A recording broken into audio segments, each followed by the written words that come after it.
两个相同的平行世界重叠，到底会有多么可怕？身份混淆、记忆冲突、现实扭曲、时间悖论，甚至面对不同选择时的道德困境。A 世界的国际空间站遭到不明物体撞击，导致安娜不幸死亡。最后是保罗带领大家成功撤回地球，而 B 世界却截然相反。不明物体撞击后，反倒是保罗失去平衡，被飞来的铁棍贯穿胳膊，钉在舱壁上。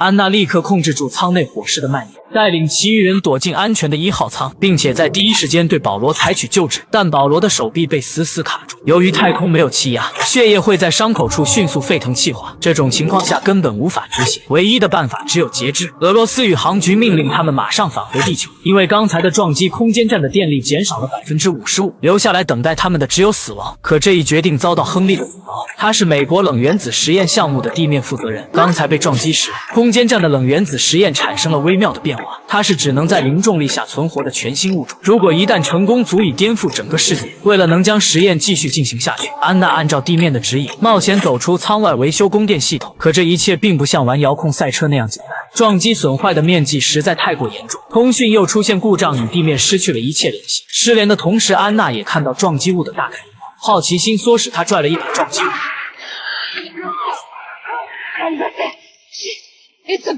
看到物体全貌的那一刻，安娜都不敢相信自己的眼睛，原来是身穿30年前苏联宇航员服装的干尸。安娜只恨被牵引绳束缚，没能近距离一睹干尸的芳容。此时的保罗即便已经被截肢，依旧因抢救无效没能逃脱死亡的命运。当通信恢复，安娜将看到的干尸画像传回到宇航局。俄罗斯航天局的局长艾琳娜看到后神情慌张，很明显她知道干尸的身份，或许她也是当年遇难的成员之一。于是她不再顾及美国的什么狗屁伟大实验，下令让太空宇航员撤回地球。但现实是2个返回舱只有1个可以正常运转，而1个返回舱最多能承载3个人的重量。空间站的生命维持系统恰好能让1个人存活，也就是说4个宇航员之中必须要有1个人留下来收拾烂摊子。安娜果断选择奉献自己，把活下去的机会让给其他人。其实安娜也不是必死无疑，只是不太乐观。太空船的氧气只够她19个小时的存活，每隔45分钟会迎来一次日出日落，到时太阳能才可以恢复供电与地面取得联系。在这期间，他要将空间站的电池与另一个逃生舱的交换，才能有重返地球的可能。而接下来2个世界的初次交汇才刚刚开始。